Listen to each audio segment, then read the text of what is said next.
قدرش يمسك دموعه، عيط بوجع. هيعمل ايه بس ياما؟ ناقص ايه يعمل وما عملوش له تاني؟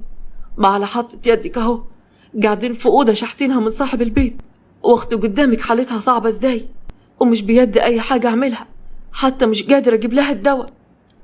والدته وقفت قدامه بخوف. عارفه يا مالك يا ولدي، انا موافقه ان انت تخرج بره، اخرج بره الناس في الشارع وتشحت تمن العلاج بتاع اختك، وما تروحش للدسوق بيته.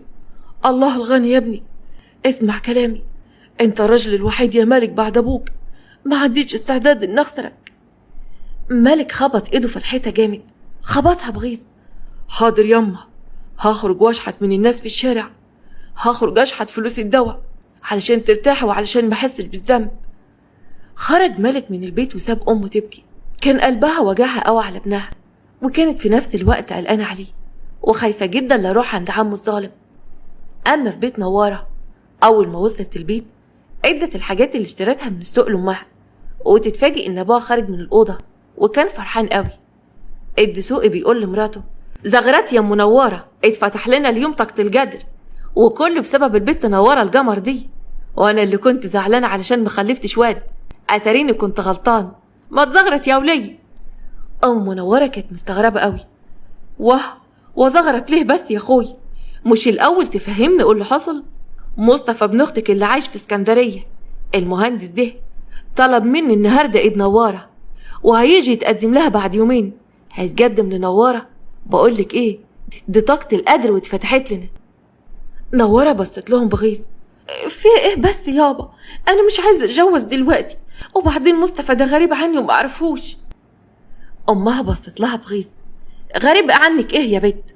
ده ابن خالتك، اي نعم هو عايش في اسكندريه، لكن هو واد كسيب، ده مسيغ امه صيغه قد كده، ولا اخته الصغيره اللي مجهزها.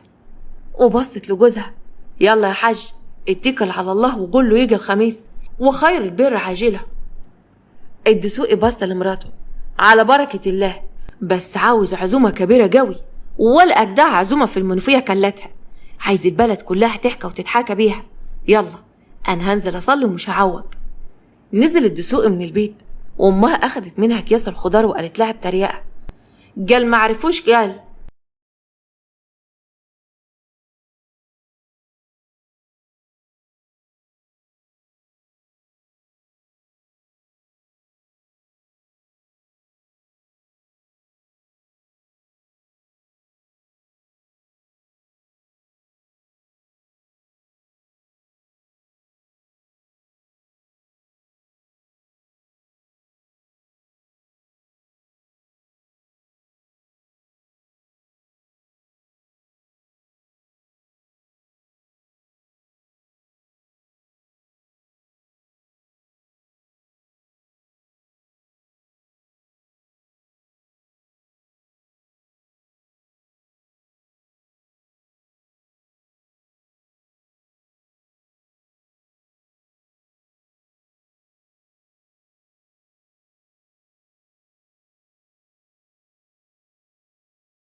بس والله خط ماجد حلو قوي. خديجة بصت لها بغل. لا وانت بتذاكري قوي يا ست نوارة وعندك ضمير يا بنتي، ده انت شايله لغايه دلوقتي 3 مواد وهتعيد السنه. طبعا الحاج ما يعرفش بحاجه زي دي. نوارة بصت لها بكل برود. ومش من مصلحتك ان حد يعرف يا خديجه. خديجه بصت لها. طبعا اكيد مش من مصلحتي، وبرضه مش من مصلحتك انت كمان. وبعدين انت ما قلتليش هو انت عايزه ايه من ماجد؟ انت فعلا بتحبيه نوارة ولا ماشيه معاه زيه زي غيره؟ نوارة ضحكت بتريقه وقفلت الكشكول وبصت لها. لا يا حبيبتي، اللي مش زي ماجد ده نحب نسمع منه كلام حلو وخلاص، شعر نتهنى بحبه شويه ويقعد يسبلي، لكن عند الجواز لا ما يلزمنيش. خديجة بصت لها بحزن. بس ماجد بيحبك قوي يا نوارة، ده خسر اسماعيل النهارده علشان اتكلم عنك كلام وحش، ما يستاهلش منك كده ابدا يا نوارة. تبع صعبه الوحيد علشان خاطرك.